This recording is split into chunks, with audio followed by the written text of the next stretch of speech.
नमस्कार, मी रुचिता ॲग्रोन मध्ये आपल्या सर्वांचं स्वागत। खरीप हंगामामध्ये मूग आणि उडीद ही महत्त्वाची कडधान्य पिकं आहेत।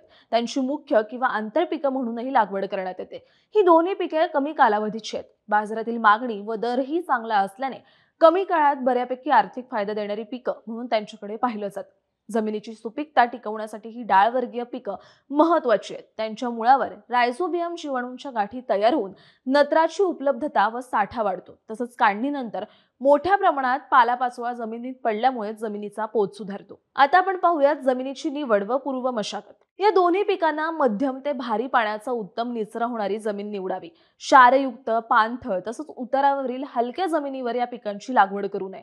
या पिकांना जास्त मशागतीची आवश्यकता लागत नाही। पूर्वीच्या पिकाची काढणी झाल्यानंतर खोल नांगरट करावी। त्यानंतर मृगाचा पहिला मोठा पाऊस पडून गेल्यावर वखर पाळी देऊन धसकटे, काडी कचरा वेचून घ्यावा।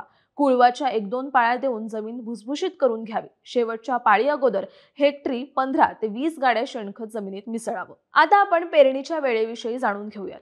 वेळेवर पेरणीस अतिशय महत्त्व आहे। मान्सूनचा पहिला पेरणी योग्य पाऊस पडल्यावर व जमीन वाफसा आल्याबरोबर लवकरात लवकर मूग उडदाची पेरणी करावी। शक्यतो जूनच्या दुसऱ्या पंधरवड्यात पेरणी पूर्ण करावी। पेरणीस उशीर झाल्यास पिकास त्याच्या कायिक वाढीस पुरेसा अवधी मिळत नाही। परिणामी पिकाची वाढ कमी होऊन फुले, शेंगा कमी लागतात। उत्पादनामध्ये मोठी घट येते। पेरणीस जसा उशीर होईल त्या प्रमाणात उत्पादनातही घट होत जाते। 7 जुलै नंतर या पिकांची पेरणी टाळावी। बियाणांचं प्रमाण व पेरणीचं अंतर कसं असावं ते पाहूया। पिकाचं अपेक्षित उत्पादन मिळण्याच्या दृष्टीने हेक्टरी रोपांची संख्या योग्य प्रमाणात असणं आवश्यक असतं। प्रति हेक्टरी रोपांची संख्या राखण्याकरता 12 ते 15 किलो बियाणं वापरावं। 2 ओळीतील 30 सेंटीमीटर व 2 रोपातील 10 सेंटीमीटर अंतर ठेवून पेरणी करावी। बियाणाची उगवण चांगली होण्यासाठी आणि रोपाच्या अवस्थेत बुरशीजन्य रोगांपासून संरक्षण करण्यासाठी बी पेरणीपूर्वी प्रति किलो बियाणास ट्रायकोडर्मा 5 ग्रॅम किंवा कार्बेंडाझिम 2 ग्रॅम अधिक थायरम 2 ग्रॅम एकत्र करून चोळावं। यानंतर रायझोबियम व स्फुरद विरघळणारे जीवाणू संवर्धक 250 ग्रॅम किंवा एकत्रित द्रवरूप जीवाणू संवर्धक 100 मिली प्रति 10 किलो बियाणं याप्रमाणे लावावं। बियाणे सावलीत सुकवून लगेच पेरणी करावी। यामुळे मुळांवरील गाठीचं प्रमाण वाढतं, पिकास हवेतील नत्र उपलब्ध होतो। खत व्यवस्थापन कशा प्रकारे करावं ते पाहूयात। या पिकांच्या मुळाद्वारे नत्र स्थिरीकरण चांगलं व्हावं आणि मुळांची वाढ योग्य होण्याकरता सेंद्रिय खतांचा वापर करावा। जमिनीची मशागतीवेळी शेवटच्या वखरणी आधी चांगले कुजलेले शेणखत किंवा कंपोस्ट खत 5 टन प्रति हेक्टरी द्यावे। पेरणीच्या वेळी 25 किलो नत्र आणि 50 किलो स्फुरद हेक्टरी मात्रा द्यावी। यासाठी एकरी 25 किलो युरिया आणि 125 किलो सिंगल सुपर फॉस्फेट वापरावं किंवा डाय अमोनियम फॉस्फेट 50 किलो प्रति एकरी द्यावं।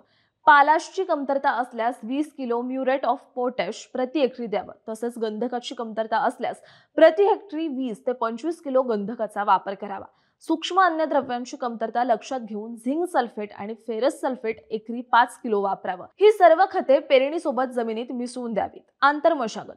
मूग आणि उडीद ही दोन्ही पिके कमी कालावधीची आहेत। उभ्या पिकामध्ये वेळीच आंतरमशागत करणं गरजेचं आहे। पीक पेरणीपासून पहिले 30 ते 45 दिवस तण विरहित ठेवावे। त्यासाठी पेरणीनंतर 20 ते 25 दिवसांनी एक आणि 30 ते 35 दिवसांनी दुसरी कोळपणी करावी। कोळपणी केल्याने जमीन भुसभुशीत होऊन हवा खेळती राहते, ओलावा टिकण्यास मदत होते। 2 रोपातील तण काढण्यासाठी गरजेनुसार 1 किंवा 2 खुरपणी करून घ्यावी। आंतरपीक पद्धतीचा वापर। तूर, ज्वारी, कपाशी सारख्या विविध पिकांमध्ये आंतरपीक म्हणून या पिकांना विशेष महत्त्व आहे। कापूस अधिक मूग एकास 2, कापूस अधिक उडीद एकास 2, तूर अधिक मूग एकास 2 किंवा 2:4, तूर अधिक उडीद एकास 2 किंवा 2:4, मूग अधिक ज्वारी 2:1, उडीद अधिक ज्वारी 2:1 इत्यादी आंतरपीक पद्धतीचा अवलंब करता येतो। आता आपण पाणी व्यवस्थापनाविषयी जाणून घेऊयात। ही पिके प्रामुख्याने पावसाच्या पाण्यावर येणारी आहेत। मात्र या पिकांना फुले येताना आणि शेंगा भरताना ओलाव्याची कमतरता भासू लागते। या स्थितीमध्ये जमिनीत ओलावा कमी झाल्यास हलके पाणी द्यावे। अगदीच पाण्याची कमतरता असेल तर 2% युरियाची फवारणी करावी। आता या पिकांची काढणी कधी करावी ते पाहूयात। मुगाच्या शेंगा 75% वाळल्यानंतर पहिली तोडणी व त्यानंतर 8 ते 10 दिवसांनी राहिलेल्या सर्व शेंगा तोडाव्यात।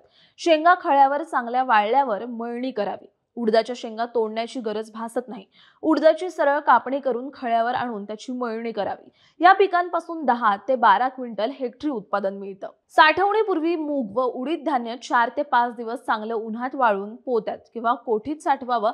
साठवण कोंदट किंवा ओलसर जागेत करू नये. साठवताना कडुनिंबाचा पाला 5% धान्यात मिसळावा, म्हणजे साठवणीतील किडीपासून बचाव होतो.